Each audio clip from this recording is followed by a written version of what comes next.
అంటే TLP number ఉంటే చేసుకోరాదు అని. టీఎల్పీ నెంబర్ ఉంటే ఖచ్చితంగా మనం కొనుక్కొని తీరాల్సిందే. ఎందుకంటే టీఎల్పీ నెంబర్. అందరికీ నమస్తే, నేను మీ లక్ష్మణ్, ల్యాండ్ ఇన్వెస్ట్మెంట్ అడ్వైజర్. సరే, మనం ఈరోజు టాపిక్ వచ్చేసి ఒక ఫామ్ ల్యాండ్ని ఒక అప్రూవ్డ్ వెంచర్గా మార్చడానికి ఏమేమి పద్ధతులు ఉన్నాయి, ఏమేమి స్టెప్స్ ఉన్నాయో ఒకసారి తెలుసుకుందాం. ఫస్ట్, ఒక రైతు నుండి కానీ ఒక ల్యాండ్ లార్డ్ నుండి కానీ ఈ డెవలపర్స్ వెంచర్ వేసే వాళ్ళు ఏం చేస్తారంటే దాన్ని ఖరీదు చేస్తారు, కొనుక్కుంటారు. కొనుక్కొని ఫస్ట్ స్టెప్ ఏం చేయాలంటే రిజిస్ట్రేషన్ చేసుకోవాలి.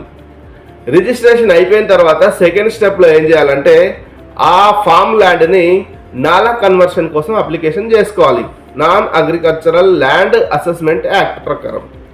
ఈ నాలా కన్వర్షన్ అయిపోయిన తర్వాత దాన్ని ఏం చేయాలంటే ఒక టెక్నికల్ లేఅవుట్ డ్రాఫ్ట్ని గీసుకోవాలి. అంటే ఎన్ని ఫ్లాట్లు వస్తున్నాయి, ఉత్తరంకి ఎన్ని ఉన్నాయి, దక్షిణంకి ఎన్ని ఉన్నాయి, తర్వాత పార్కులు ఎక్కడ వస్తాయి, ఇవన్నీ కూడా ఒక డ్రాఫ్ట్ కాపీలో ఉంటుంది. ఆ డ్రాఫ్ట్ కాపీని తీసుకుని వెళ్ళి ఒకవేళ ఆ భూమి అనేది హెచ్ఎండిఏ పరిధిలో ఉంటే హెచ్ఎండిఏ ఆఫీస్లో అప్లికేషన్ పెట్టుకోవాలి, డిటిసిపి పరిధిలో ఉంటే డిటిసిపి ఆఫీస్లో వెళ్ళి అప్లికేషన్ పెట్టుకోవాలి పర్మిషన్ కోసం.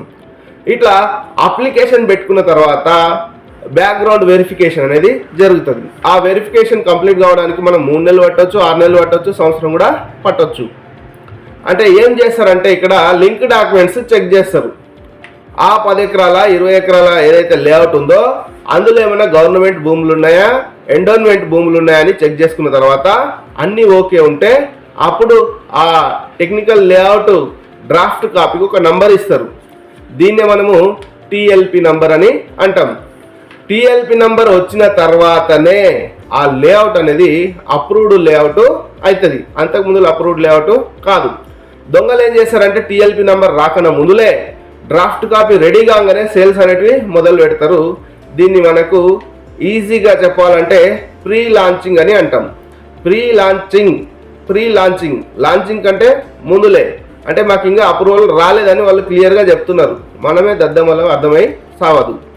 సరే, ఇట్లా ప్రీ లాంచింగ్లో కొంటే ఏమైతే అంటే రిజిస్ట్రేషన్ కాదు, ఖచ్చితంగా వాళ్ళు టీఎల్పి నెంబర్ వచ్చే వరకు వెయిట్ చేయాల్సిందే.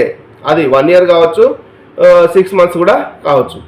ఒకవేళ టీఎల్పి నెంబర్ వచ్చిన తర్వాత ఏం చేస్తారంటే మళ్ళీ ఆ లేఅవుట్ లోపల 15% ప్లాట్లను మార్టిగేజ్ చేస్తారు లోకల్ బాడీకి. ఎందుకంటే ఈ డెవలపర్ కొన్ని ప్రామిస్లు చేసింటాడు, రోడ్లు వేస్తామనో, అండర్ గ్రౌండ్ డ్రైనేజ్ చేస్తామనో, పార్కులు డెవలప్మెంట్ చేస్తామనో, ఇట్లా అమ్యూనిటీస్ చెప్పింటారు. ఆ అమ్యూనిటీస్ పూర్తయ్యేంత వరకు ఆ లోకల్ బాడీకి ఆ 15% మార్టిగేజ్ ప్లాట్లు అట్లనే ఉంటాయి. అమ్యూనిటీస్ అనేటివి కంప్లీట్ అయిపోయిన తర్వాత అప్పుడు ఆ 15% మార్టిగేజ్ ప్లాట్లను రిలీజ్ చేసి ఆ లేఅవుట్కు ఎఫ్ఎల్పి నెంబర్ ఇస్తారు, final approved layout permission number అన్నట్టు. అది అట్లా అప్పుడు ఏమైతే అంటే 100% సేల్స్ కూడా చేసుకోవచ్చు. ఇప్పుడు చాలామందికి ఒక అపోహ నెంబర్ వచ్చినప్పుడు డెవలప్మెంట్స్ అనేటివి ఇంకా కంప్లీట్ అయ్యలేకుంటాయి కాబట్టి రేట్ అనేది తక్కువ ఉంటుంది. ఎఫ్ఎల్పి నెంబర్ వచ్చినప్పుడు డెవలప్మెంట్స్ అన్నీ కంప్లీట్ అవుతాయి, రేట్ ఎక్కువ ఉంటుంది. కాబట్టి ఎవరైతే ఇన్వెస్ట్మెంట్ చేస్తారో టీఎల్పి నెంబర్ వచ్చినప్పుడు ఖచ్చితంగా ఇన్వెస్ట్మెంట్ చేయొచ్చు, అందులో డౌట్ ఏమీ లేదు. ఇంకా ఏదైనా సమాచారం కావాలనుకుంటే కింది నెంబర్లకు కాంటాక్ట్ చేయొచ్చు. Thank you so much.